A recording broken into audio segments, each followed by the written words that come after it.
हरे कृष्णा। आप सभी भक्तों को माघ पूर्णिमा की ढेर सारी शुभकामनाएं। आप सभी के जीवन में भगवान विष्णु की कृपा सदैव बनी रहे। आज की इस वीडियो में आप सभी माघ पूर्णिमा की व्रत कथा सुनेंगे। आप सभी श्रोतागण इस व्रत कथा को बड़े ही प्रेम पूर्वक और श्रद्धा भाव से सुने। आप सभी की मनोकामनाएं भगवान विष्णु अवश्य ही पूर्ण करेंगे। चलिए शुरू करते हैं माघ पूर्णिमा की व्रत कथा। अगर आप सभी को यह पसंद आए तो प्लीज़ वीडियो को लाइक शेयर करें। चैनल पर नए हैं तो चैनल को सब्सक्राइब करना ना भूलें। बेल आइकन को प्रेस कर लें जिससे आप सभी को व्रत और त्योहारों से जुड़ी संपूर्ण जानकारी देखने को मिलेंगी। प्रेम से बोलिए भगवान विष्णु की जय, माता लक्ष्मी की जय। एक नगर में थनेश्वर नाम का एक ब्राह्मण रहता था। उसकी पत्नी का नाम रूपवती था। वो बहुत ही पवित्र और सर्वगुण संपन्न थी, परंतु उन्हें कोई संतान नहीं थी, इसलिए वो दोनों बहुत ही चिंतित रहते थे। एक बार उस नगर में एक महात्मा पधारे। उन्होंने उस नगर के सभी घरों से दान लिया, परंतु धनेश्वर की पत्नी जब भी उन्हें दान देती तो वे उसे लेने से मना कर देते। एक दिन धनेश्वर महात्मा के पास गया और उसने पूछा कि हे महात्मा, आप नगर के सभी लोगों से दान लेते हैं परंतु मेरे घर से नहीं लेते हैं। हमसे अगर कोई भूल हुई है तो हम ब्राह्मण दंपत्ति आपसे क्षमा याचना करते हैं। इस पर महात्मा ने कहा, नहीं, तुम तो हमेशा आदर सत्कार करने वाले ब्राह्मण हो, तुमसे भूल तो कभी हो ही नहीं सकती। तब महात्मा की बात सुनकर धनेश्वर हाथ जोड़कर बोला, हे मुनिवर, फिर आखिर क्या कारण है, कृपया हमें उससे अवगत कराएं। इस पर महात्मा बोले कि तुम्हारी कोई संतान नहीं है। जो दंपत्ति निसंतान हो उसके हाथ से भिक्षा कैसे ग्रहण कर सकता हूँ। तुम्हारे द्वारा किया गया दान लेने के कारण मेरा पतन हो जाएगा। बस यही कारण है कि मैं तुम्हारे घर से दान स्वीकार नहीं कर सकता हूँ। महात्मा के ऐसे बोल सुनकर धनेश्वर उनके चरणों में गिर पड़ा और विनती करते हुए बोला, हे महात्मा, संतान न होना ही तो हम पति पत्नी के जीवन की सबसे बड़ी निराशा है। यदि संतान प्राप्ति का कोई उपाय हो तो बताने की कृपा करें। ब्राह्मण का दुख देखकर महात्मा बोले, हे ब्राह्मण, तुम्हारे इस कष्ट का एक आसान तरीका है। तुम्हें 16 दिनों तक श्रद्धापूर्वक काली माता की पूजा कर उन्हें प्रसन्न करना होगा, तो उनकी कृपा से अवश्य तुम्हें संतान की प्राप्ति होगी। इतना सुनकर धनेश्वर बहुत खुश हुआ। उसने महात्मा का आभार प्रकट किया और घर आकर पत्नी को सारी बात बताई। उसके बाद धनेश्वर माँ काली की उपासना के लिए वन चला गया। ब्राह्मण ने पूरे 16 दिन तक काली माता की पूजा की और उपवास रखा। उसकी भक्ति देखकर और विनती सुनकर काली माता ब्राह्मण के सपन में आई और बोली, हे धनेश्वर, तू निराश न हो। मैं तुझे संतान के रूप में संतान की प्राप्ति का वरदान देती हूँ, परंतु 16 साल की आयु में ही उसकी मृत्यु हो जाएगी। काली माता ने आगे कहा कि यदि तुम पति पत्नी विधि पूर्वक 32 पूर्णिमा का व्रत करोगे तो तुम्हारी संतान दीर्घायु हो जाएगी।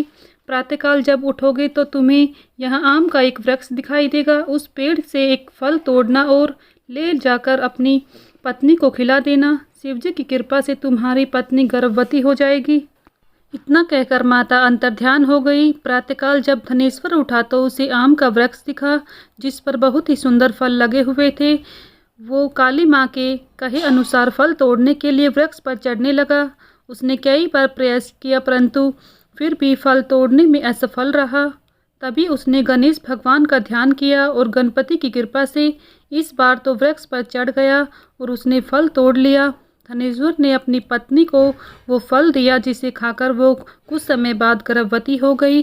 दंपत्ति काली माँ के निर्देश अनुसार हर पूर्णिमा पर दीपक जला रहे थे। कुछ दिन बाद भगवान शिव की कृपा हुई और ब्राह्मण की पत्नी ने एक सुंदर बेटे को जन्म दिया।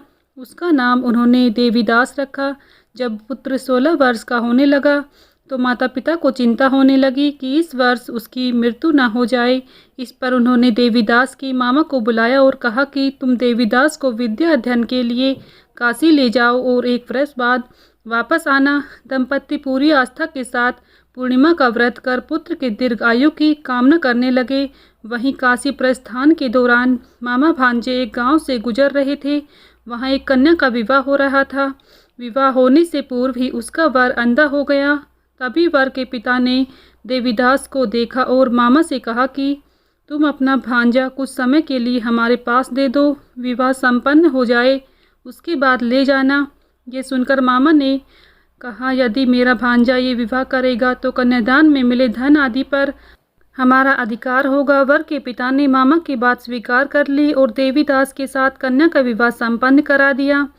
देवीदास ने उसे समझाने की बहुत कोशिश की, परंतु जब वो नहीं मानी तो देवीदास ने उसे एक अंगूठी दी और कहा, मैं काशी जा रहा हूँ, परंतु तुम मेरा हाल जानने के लिए एक पुष्प वाटिका तैयार करो, उसमें भांति भांति के पुष्प लगाओ, उन्हें जल से सींचती रहो।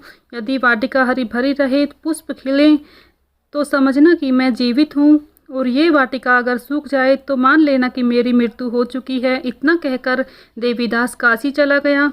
अगले दिन सुबह कन्या ने दूसरे वर को देखा तो बोली, ये मेरा पति नहीं है। कन्या ने सारी बातें अपने पिता को बताई। तब ये सुनकर वह बोले, मुझे कुछ नहीं पता है। पिता और पुत्र वहाँ से चले गए। कुछ दिन बाद एक दिन प्रातःकाल एक सर्प देवीदास को डसने के लिए आया, और परंतु उसने माता पिता द्वारा किए जाने वाले पूर्णिमा व्रत के प्रभाव के कारण वो उसे डस नहीं पाया। इसके बाद कल स्वयं वहाँ आए और उसके शरीर से प्राण निकल रहे थे। देवीदास बेहोश होकर गिर पड़ा। तभी वहाँ माता पार्वती और शिवजी आए। देवीदास को बेहोश देखकर देवी पार्वती बोली, हे स्वामी, देवीदास की माता ने 32 पूर्णिमा का व्रत रखा है, उसके फलस्वरूप कृपया आप इसे जीवन दान दे। माता पार्वती की बात सुनकर भगवान शिव ने देवीदास को पुनः जीवित कर दिया। इधर देवीदास की पत्नी ने देखा कि पुष्प वाटिका में एक भी पुष्प नहीं रहा, तो वो जान गई कि उसके पति की मृत्यु हो चुकी है और रोने लगी। तभी उसने देखा कि वाटिका फिर से हरी भरी हो रही है, तो ये देखकर वो प्रसन्न हुई। उसे पता चल गया कि देवीदास को प्राणदान मिल गया है। जैसे ही देवीदास 16 वर्ष का हुआ, मामा भांजा काशी से वापस चल पड़े। रास्ते में जब वो कन्या के घर से गुजरे तो उसने देवीदास को पहचान लिया और खूब प्रसन्न हुई। धनेश्वर और उसकी पत्नी भी पुत्र को जीवित पाकर खुशी से फूले नहीं समाये। तो भक्तों, ये थी माघ पूर्णिमा की व्रत कथा। प्रेम से बोलिए भगवान विष्णु की जय, माता लक्ष्मी की जय। यहीं पर पूर्णिमा की व्रत कथा संपन्न होती है। आप सभी को हमारी यह व्रत कथा पसंद आई है तो प्लीज़ वीडियो को लाइक शेयर करें। चैनल पर नए हैं तो चैनल को सब्सक्राइब करना ना भूलें, बेल आइकन को प्रेस कर लें, जिससे आप सभी को व्रत और त्योहारों से जुड़ी संपूर्ण जानकारी देखने को मिलेंगी। मिलती हूँ नेक्स्ट वीडियो में, तब तक के लिए सभी को राधे राधे, जय श्री कृष्णा।